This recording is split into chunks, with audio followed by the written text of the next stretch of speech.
Uneasiness क्यों हमारे अंदर आती है? To see anything that is related to uncanny valley. अभी हमें वो ब्यूटीफुल भी नहीं लगता, हमें वो डेंजरस या स्कैरी भी नहीं लगता, बट हमें अनईजी फील होता है। And anything that is uneasy means कि हमारे ब्रेन ने उसे पहले नहीं देखा या उसे सही से प्रोसेस नहीं कर पाता। तो जब हमारा ब्रेन सही से प्रोसेस नहीं कर पाता, so there are two things. या तो हमारे ब्रेन ने उसे पहले कभी हमारी ज़िंदगी में नहीं देखा, तो इसीलिए हमें अजीब फील होता है। जिस तरह कभी एक बच्चा फॉर एग्जांपल एक मंकी देखता है, तो उसने जब पहली दफ़ा मंकी देखा तो उसे अजीब फील हुआ होगा कि that's an animal, it looks like a human.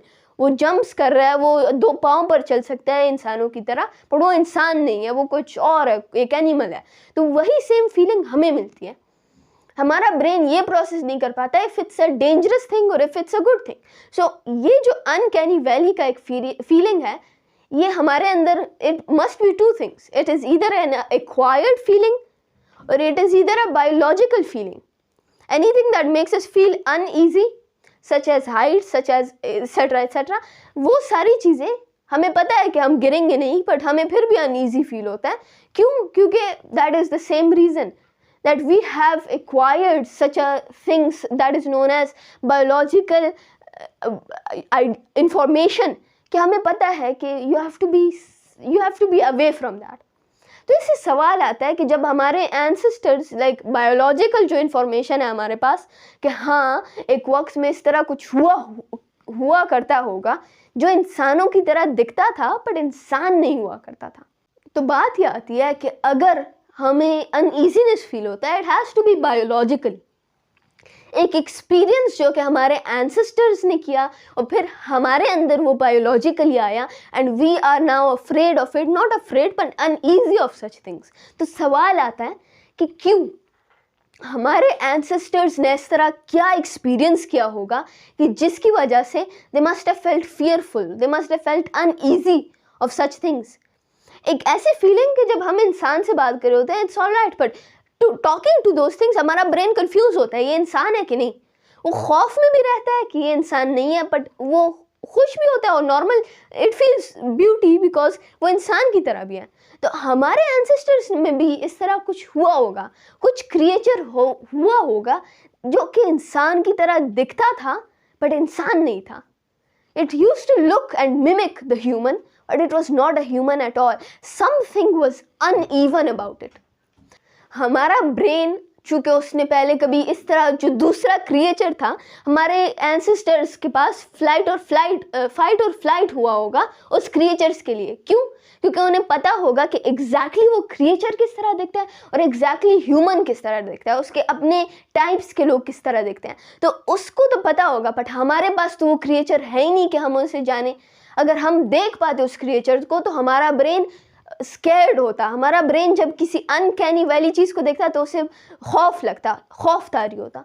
But क्योंकि हमारे ब्रेन ने उस क्रिएचर को देखा ही नहीं है, हमारा ब्रेन अपने एक्सपीरियंसेस को, बायोलॉजिकल एक्सपीरियंस को कंबाइन करके एक अनईजीनेस, एक अलर्ट होते हैं आप कि अलर्ट होते हैं आप, बट आप डरते नहीं हैं। You touch it, you feel it, you look at it, but you still keep a distance क्योंकि आप अलर्ट फील करते हैं। You feel it's not all right, something is of.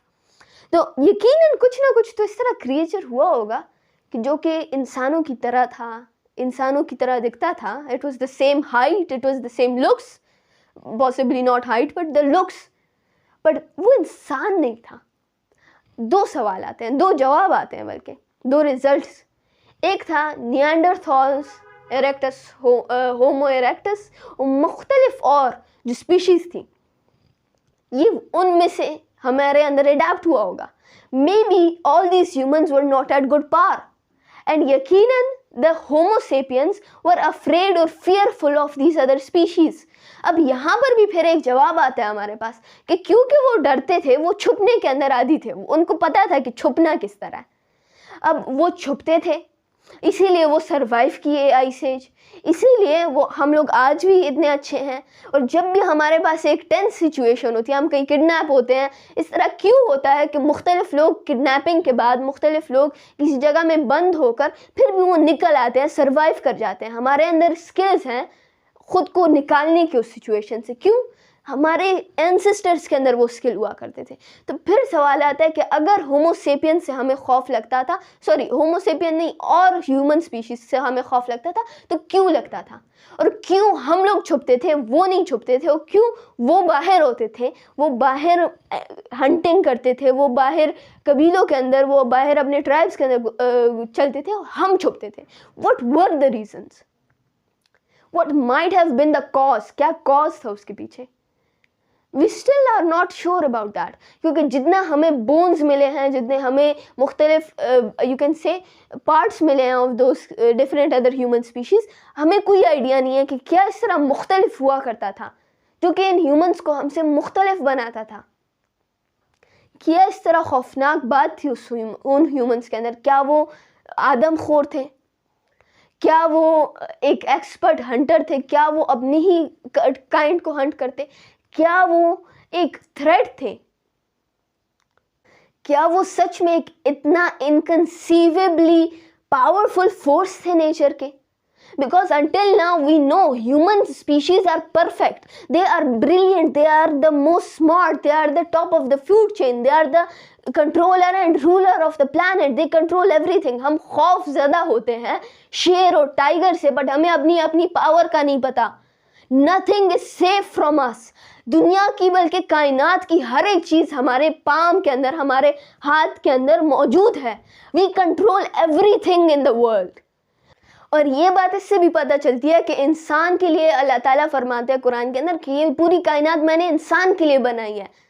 तो इंसान एक्सप्लोर करता है and they control everything. But फिर सवाल आता है कि जब Homo sapiens, the most smart and the most brilliant of all of the homogenes or all of the different human beings, human species, तो अगर हम इतने ज़्यादा स्मार्ट हैं तो वो दूसरे किस्म के होमोसेपियंस, सॉरी मुख्तलिफ ह्यूमन बींग्स, उनके अंदर इस तरह क्या पावर होगी कि हम खौफ ज़्यादा थे? What was the fearful part? मुझे पता है, we all know about it, कि ह्यूमन बींग्स ने मुख्तलिफ एनिमल्स को एक्सटिंक्ट करवा दिया हंटिंग की वजह से। बट फिर बात आती है कि क्या हम हंटर्स नहीं थे और क्या वो हंटर्स थे? इस तरह क्या था कि हम छुप रहे थे उनसे?